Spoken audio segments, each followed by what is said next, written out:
Salut! Vendredi soir, 17h25 à l'horloge de ma voiture. Euh, J'étais très touché de lire que vous aviez apprécié ce que je racontais dans la vidéo précédente que j'ai publiée dans les jours qui ont suivi mes 59 ans. Euh, je saisis l'instant que je suis en train de vivre pour une tranche de vie, euh, pour une actualité particulière. Je sors du travail, on est vendredi soir, donc il est 17h26 maintenant. Je viens de passer à la boulangerie chercher une baguette de pain. Et je suis traversé par plusieurs pensées. La première est que, bon sang, quel rythme toute la semaine au chronomètre, toute la semaine à travailler, avec une question qui se présente, un point d'interrogation. Suis-je défini par mon travail? Suis-je défini par mon travail? Est-ce que j'existe en tant que personne dans cette société, dans ce monde, avec la fonction que j'exerce? Est-ce que je suis à peu près limité à ça? Et je me dis que parfois oui, parce que quand arrive ce moment sur le parking de la boulangerie, je vois passer les voitures en face. Allez, je vous les montre. Le spectacle auquel j'assiste, c'est ça. J'ai des voitures qui passent devant. Voilà. Et les voitures qui passent, elles sont comme moi en fait. Moi je me suis arrêté là pour l'instant. Je me suis arrêté, mais les voitures et moi on fait pareil quoi. On circule, on rentre du boulot, on est nombreuses et nombreux comme ça. J'ai vu, bon, je me demande est-ce que je suis défini par mon travail et puis pourquoi est-ce que je me pose cette question? C'est peut-être parce que si je suis présent à moi-même, en cet instant particulier de débauche, je ne suis pas encore rentré à la maison. J'expérimente comme une légère sensation de vide. Pas un vide angoissant, hein, mais un entre-deux. Vous voyez? Je vois ces voitures, ces bécanes, ces motos qui passent. Cette petite agitation du vendredi soir, je me représente les gens plus jeunes qui n'ont pas d'enfants ou qui en ont et qui les font garder pour aller boire un coup avec des copines et des copains au bar parce que c'est vendredi soir. Et je me disais juste, avant d'aller chercher des baguettes, est-ce qu'il y a un concert dans le coin ce soir? Parce que demain, je ne suis pas défini par mon boulot. Demain je vais dans la maison qu'on a héritée de maman et il va encore falloir, oui, il faut, comme quoi, pas forcément tout à fait agréable, mais il va falloir continuer le tri, le classement, le rangement. Une autre forme de boulot qui me définit un peu, Edith aussi, mon épouse. Ouais, donc je profite un peu de cet instant de vide non angoissant, qui est une pause. Je sais bien que je vais m'en aménager des pauses en soirée. Mais vous voyez, les pauses que je vis le soir en semaine, et à partir de la fin du dimanche après-midi, c'est pour me préserver et tenir le coup pour la semaine qui va venir, pour les jours de travail qui vont venir. C'est en ce sens-là aussi que je suis un peu défini par mon travail, parce que le rythme qui s'impose à moi, que je choisis d'avoir, en me couchant plus tôt, etc., c'est parce qu'il y a une mission à assurer. Il faut tenir le coup, quoi.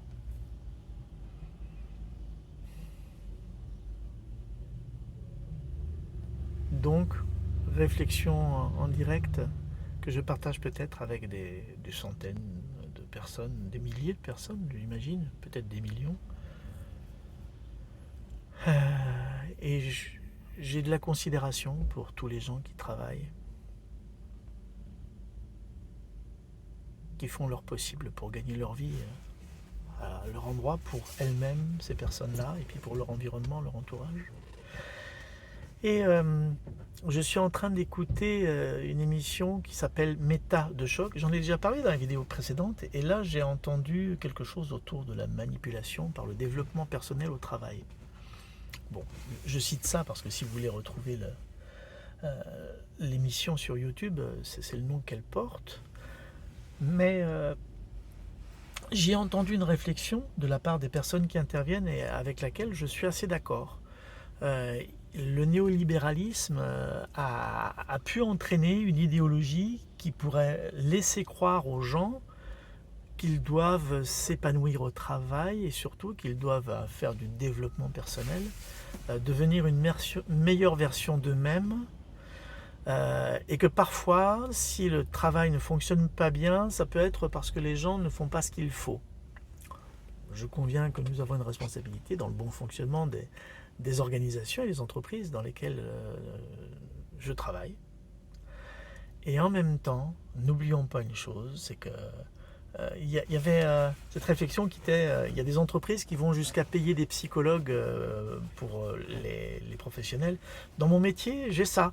On a de l'analyse de la pratique. Ça me semble avoir vraiment du sens compte tenu de nos fonctions.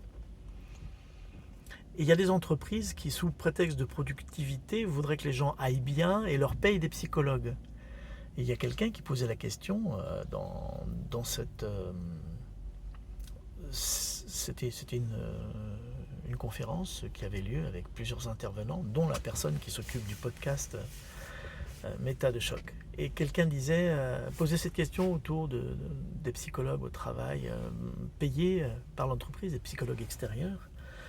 Et l'un des intervenants a une réflexion que j'ai trouvée plutôt pertinente et qui disait, pour moi, la solution, c'est que les entreprises doivent mieux rémunérer leurs salariés et et elles aient la possibilité de se payer un ou une psychologue à l'extérieur pour leur propre compte. Parce qu'il n'y a pas besoin d'être malade mental pour aller voir le psy. Hein. Et ça aussi, c'était évoqué. Donc voilà, là c'est un peu un partage de ce qui se passe en ce moment dans mon actualité. Je marchais aussi avec un jeune et puis qui me disait, tu te rends compte ce qui se passe avec l'essence, il y a des gens qui se battent à la station essence. Et je constatais que ce jeune-là, qui est très anxieux, il était traversé, habité par ces pensées-là. Et je disais, j'ai choisi de lui répondre, ah, tu as vu ça où? Il me répond, à la télé, aux informations. Et j'ai fait le choix de lui dire, ah, d'accord, c'est vrai que moi je ne les regarde pas. Donc j'ai pas peur parce que je ne vois pas ces images. Bon, je voulais l'influencer, on est d'accord. Hein. N'empêche que c'est vrai que depuis quelques années, pardon, je ne regarde pas les informations très très très très rarement. Surtout pas BFM TV, qui est hyper anxiogène et qui est au service d'un pouvoir néolibéral, ça j'en suis convaincu. Mais surtout, j'écoute plus France Inter, désolé France Inter, j'y arrive plus. Je regarde pas les journaux, je ne les ai jamais regardés. Et c'est vrai que je suis un peu moins informé de ce qui se passe dans le monde. Un peu moins. J'apprends toujours les gros essentiels, des bribes, mais je ne reste pas longtemps parce que je vois que je suis tellement touché que autant que possible j'essaye de m'épargner ça pour essayer d'être fonctionnel entre guillemets.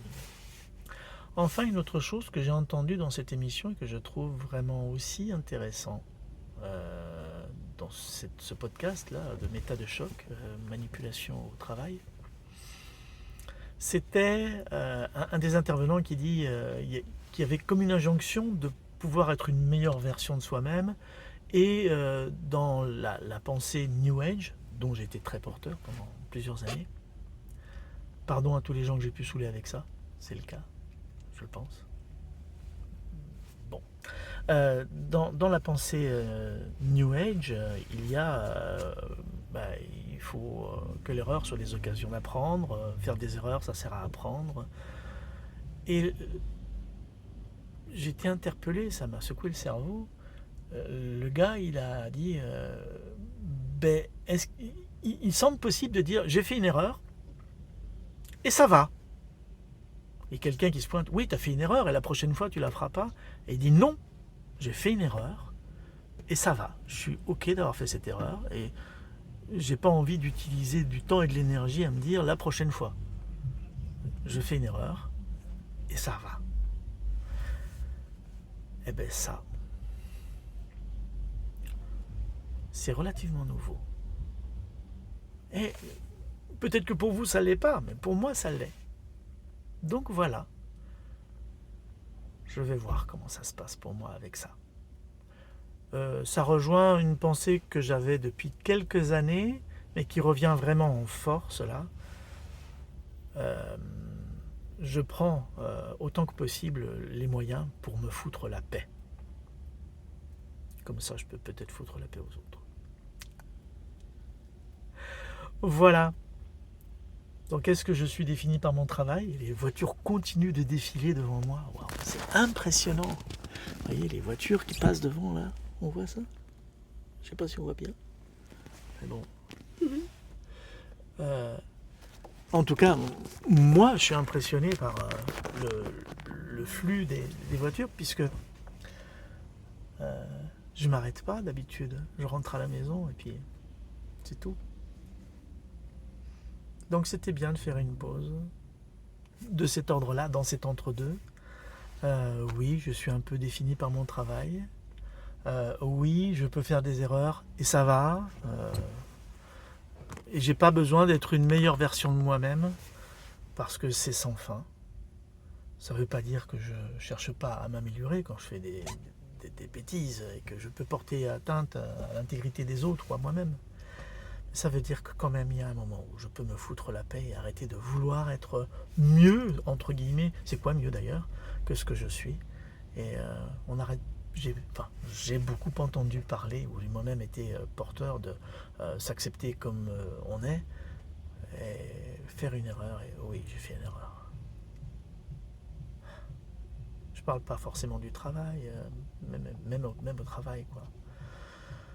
Je vais pas tout foutre en l'air, hein, mais apporter un peu de détente à tout ça, parce que je vois combien j'étais tendu toutes ces années à vouloir sans arrêt m'améliorer et sans pouvoir considérer que ce que je suis, ce que je fais, ça va.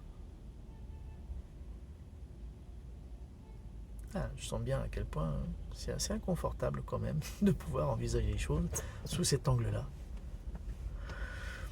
Bref, suis-je défini par mon travail? En partie, oui. Merci aux collègues qui me font confiance dans le boulot.